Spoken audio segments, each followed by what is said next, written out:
Hello, everyone. It's great to have a chance again to discuss a lot of interesting things about Christians, especially a story that will give you confidence in your Christianity, I believe. The story of Toma, a Romanian, moved to America a lot of years ago, becoming an authentic Christian and now getting involved in politics. So stay tuned with us to hear Ben's story. Ben, thank you for joining our platform and for making time in your schedule for this interview. We are honored and we are looking forward to hearing and knowing more about you. So thank you for this conversation. Oh, my pleasure. Thank you for inviting me. Looking forward to it. So I've heard a few things about you, Ben, and of course we are so glad that you are a Romanian, first of all. But let's start with the beginning, so to speak. You moved from Romania to America, to the United States. Tell us a few things about this departure. When and in what circumstances did it happen? Sure. Well, it was 1986, at the beginning of 1986, that my parents decided to go on vacation. The reason for this is that I still remember it. Actually, I was 7 years old at the time. The secret police started to visit our little town and started to talk to mom and dad, and they would come multiple times. Sometimes they would come even when mom and dad weren't home, and they would wait with us kids in the house until mom and dad came home. Um, anyway, mom and dad decided that this was time to go, and they left. They told us they were going to go on vacation. We didn't know where they left. And after a few weeks, my grandparents and my aunts and uncles came to start moving things out of the house because clearly our parents weren't coming back. And they found a note on the back of a painting that explained what my parents were going to do and that they weren't going to come back. And they were told it was going to be 2 or 3 more years before the children, us, would be allowed to go. I was the oldest, as I said, when they left, and I just turned 9 when the communists showed up at my grandma's house with 4 passports for the kids and said, "Here's 4 passports. The kids you have 5 days to get out of the country." And they put us on a plane to JFK. The U.S. government had no idea we were coming, but we came, and God had mercy on my parents. TWA Airlines, out of all places, waited for us, and because they were the connecting flight between New York and Portland, and they helped us through the process and got us reunited with our parents. So in October of right at the beginning of October of 1987, we came to the United States and we were reunited with our parents. So the sudden departure of your parents was, I mean, it had to do something with the faith, with being Christians, and so on. Yes, of course. So the reason my dad got the attention of the secret police was because he was a Christian that was not allowed at the time. It was one of the approved religions, and he was also competent, and that was the problem. He took the it was collective, I guess it was the chape back then in Balda, that was last in all of Județul Mureș, and took it to number 3 or 4 in production, and that got everybody's attention. And that's when the secret police started coming to figure out what he did. And people are inherently envious, and that's what happened. People basically ratted him out, complained about him, and he had to go. He realized that this was not going to end well for him, and so it was really out of religious freedom and persecution that fundamentally made them leave the country. So you were 9 at the time when you moved to Portland, and how hard was it for you? New culture, new country, new language, new things for you. The trauma of probably concerning that you will never see your parents and so on. So how hard was it to have a restart, a fresh start at the only age of 9? Yeah, it's a good question. The truth is, as children, you're a little more flexible and you're adaptable than your parents. I'm not going to say it was easy, especially culturally. At first it was hard because you didn't understand the language, but as a kid, you learn it pretty quickly, and you end up losing the accent. And as you can tell, you end up just learning and thinking in English, so that's fine.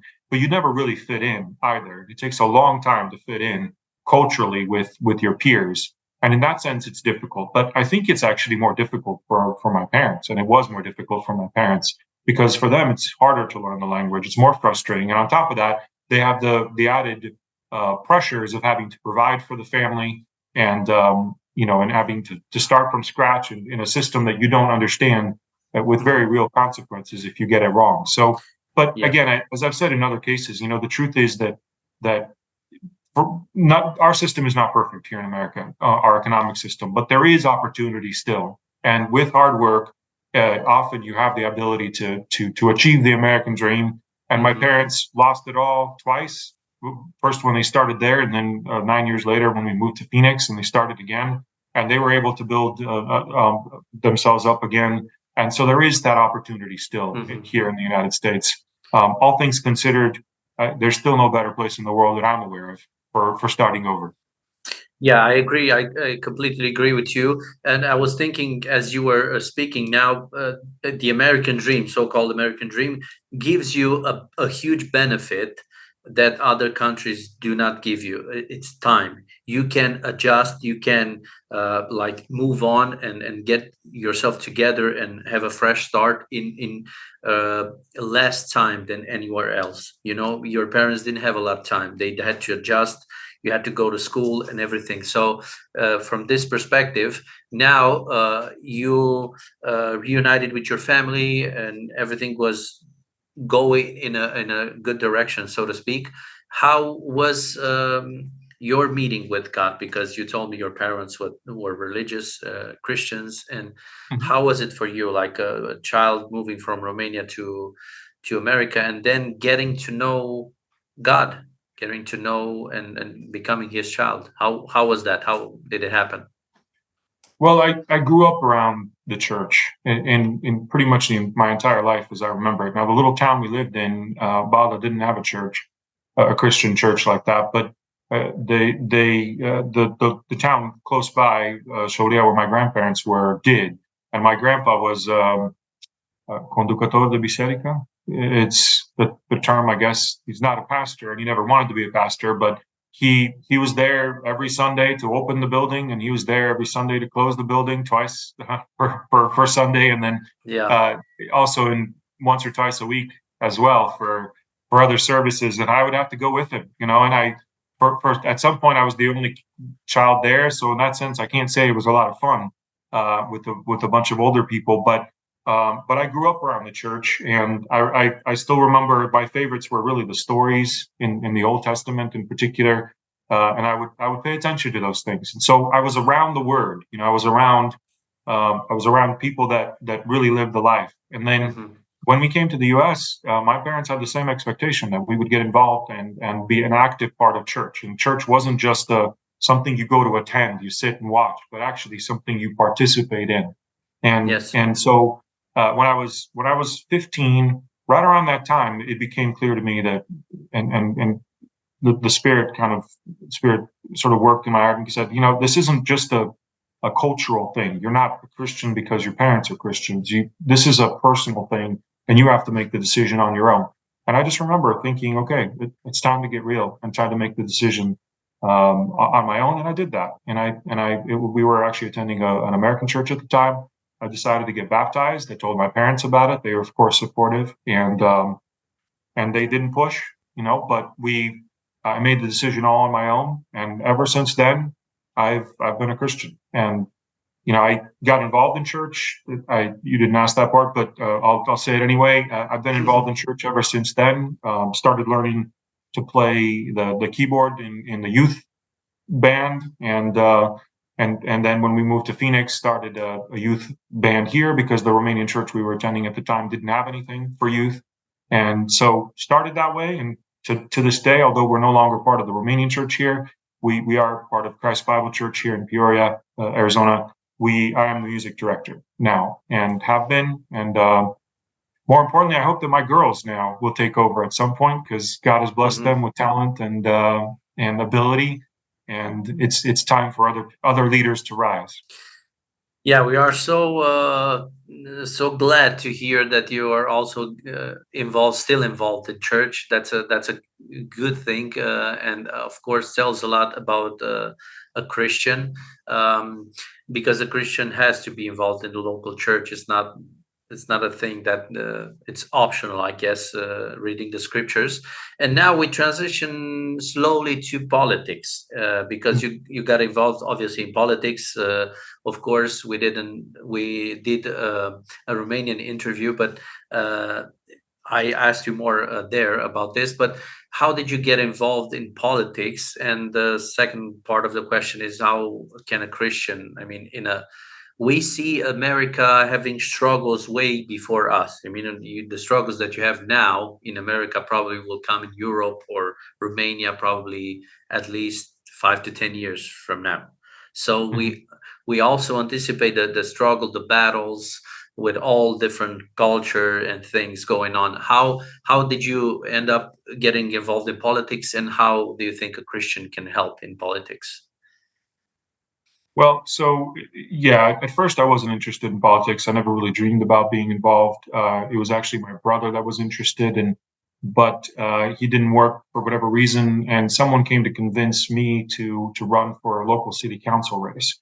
I did that in 2014, and then a lot happened, and I'll skip to the end. But at the end of the day, I ended up being a candidate twice in 2014, actually three times technically, 2014, 2015, and 2016, because the one election that was actually screwed up, that categorically happened to me personally in that little city council race.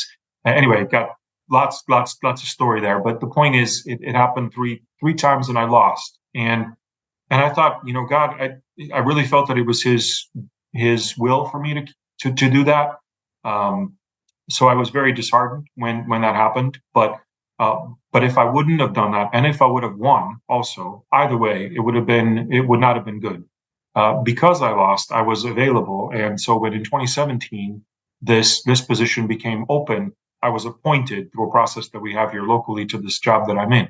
I didn't know anything about the state house or the legislature at the time, but I took it very seriously, and I took the first few years to learn the process and also to get to know my colleagues and develop relationships with my colleagues here in the house. And everybody knows I'm a Christian. I don't go around quoting Bible verses to them or anything like that. It's not my style. I don't do a lot of speeches. I don't like doing public speaking all that much. Hmm. And I don't do much on social media or tweets or anything like that. But I would say that I've been more successful than anyone I can imagine in terms of getting big things done Hmm. for the state, and big things done to push religious freedom and also parental choice, and the idea of personal responsibility, and also um, just conservative thought in general. Hmm. So no one has done more than I have from that perspective, and it's because God has put me in this position to do it, not because I'm great, but because He was able to use me there. And so, to your point about the final point of the question, you know, it is our duty in our system here, in a democratic system, but, well, technically a Republican system, but anyway, in a republic, it is our duty as Christians to be influential and to use our talents and to preach the word. And in this case, it's preach the word by example and through public policy. And I think that too many Christians have discounted politics. I get that it's ugly sometimes, and I get that it's complicated, but it's not a luxury we have. It's our duty to influence our fellow man. And if we don't do it as Christians, then non-Christians will, and you're not going to like the result. Yeah, yeah, for sure. Speaking of results, and yeah, of course, we sensed your humbleness regarding this, but we have to mention, because I think there are two huge progress projects made, of course, with the help of God, regarding tax reduction that you accomplished, you and your colleagues there, and also the education or freedom of choice in education or religious. Tell us a few things about these two major projects. Sure. So in 2021, I was the one who designed and passed and negotiated and worked as hard as possible to get this done. We're able to do it. We passed the biggest tax reduction in the state's history by far. It was reducing our income tax from a complicated system, but basically from 4.5 down to 2.5% for everybody. So our entire state tax is only 2.5%, which is very, very low. One of the lowest, or the lowest, that in terms of the way the states that have income tax for the entire United States.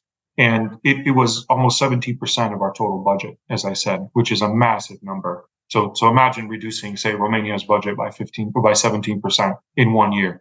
It was a huge savings for the taxpayer. Then in 2022, which is just last year, I I was able to, and I can't explain to you why I got this idea, but I did, and I think it was God that put it in my head, because I don't have a background in education, but I knew that it was the time to do this. It was the time to empower parents to make choices for where their child is educated, and and we were able to do it, and we were the first state to do it. Where now in Arizona, you have multiple choices. You can send your child to a public school. You can send your child to a private school if you want. You can send them to. You can educate them at home, and those monies follow the child. So you now have access to tax dollars, if you will, that would have been spent on public schools that are now spent on a private school. And by the way, that includes religious schools. So if you want to send your child to a Catholic school, great. If you want to send them to your local Christian school, great. As a matter of fact, one of the Romanian churches here is starting a school now, and you'll be able to. All those people that go there will be able to send their children to that school if they so choose to do so. And so it's a huge win for religious freedom, and more importantly, though, it's a huge win for parents that now get to choose the best education for their child, regardless of the outcome. So these projects, especially from my perspective, are huge projects that have a big impact on the life of community there, and also Christians and so on. Now you decide to go to run for a national election, right? Tell us a few things about that.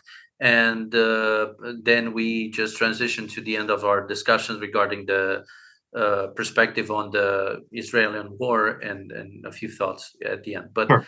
yeah, please tell Sure. us So about this national election that you yeah, so run for. we have term limits here in Arizona. So I can't. This is my last term before I have to do something different. So at the end of next year, the end of 2024, I will have to do something else or nothing. But either way, I can't continue doing what I'm doing now.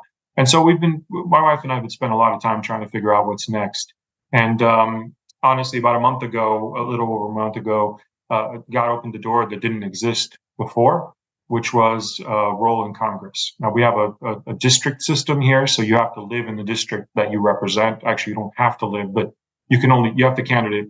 Your election will be by district, and that the reason God opened the door. I'll skip to the main part, which is that the current lady that's in that role, Representative Debbie Lesko, called and asked me to run for that seat, and she's also promised to help in every way, including public endorsement and also private assistance, whichever way. And so when my wife and I heard that, and Ani was the first to decide, my wife was the first to decide this, which was important to me, is that it's God opening a door that wasn't there before. So I feel that it's my duty to run for that, and so I've decided to do that, and hopefully have the same type of impact or at least similar type of impact as I've been able to have here at the state level. For example, the school, I neglected to mention this, but the school choice bill that we've done not only changed Arizona, but it also changed now multiple other states. Many other states are following our lead now and doing the same thing. Florida, which is a much bigger state even than Arizona, where hundreds of thousands of kids are now have options that they never had before. So what happens. What I've been able to be part of has already made a big difference in the United States. I think it'll be even better or potentially bigger when we end up in Washington, D.C.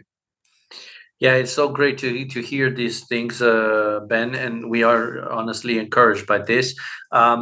Let's talk a little bit in the end about the United States perspective on the Israeli war that's going on right now, and all Sure. the things that are going there. Yeah. So I would say, by and large, the average American, including, by the way, political leaders here in the United States, are 100% supportive of Israel.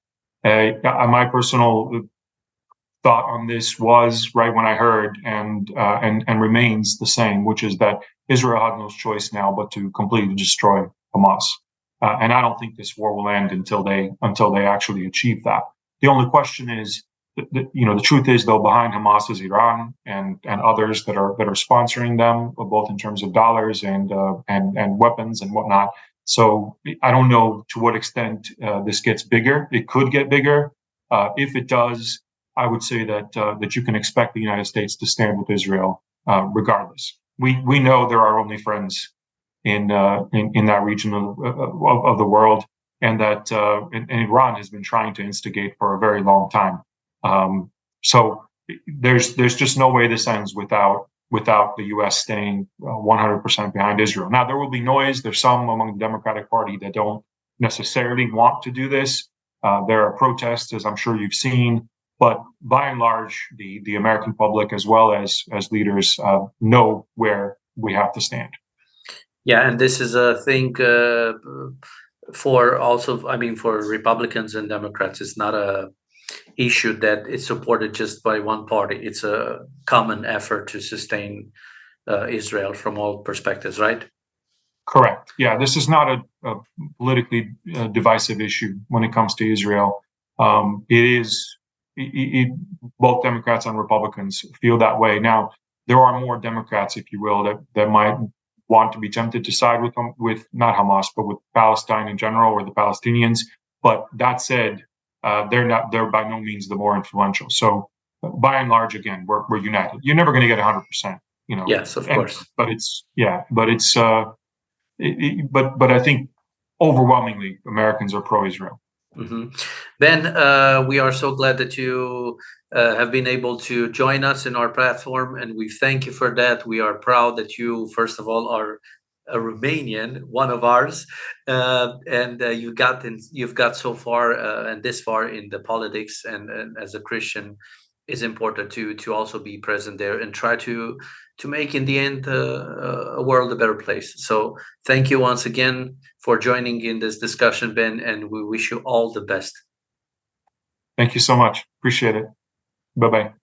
Thank you for being part of this discussion. I hope you are encouraged, inspired by Ben's story, because it's important for us as Christians to get involved in politics and in general to try to make a world a better place. So stay tuned with our platforms for more stories like this and more stories that relate what happens behind the curtain. It's always God.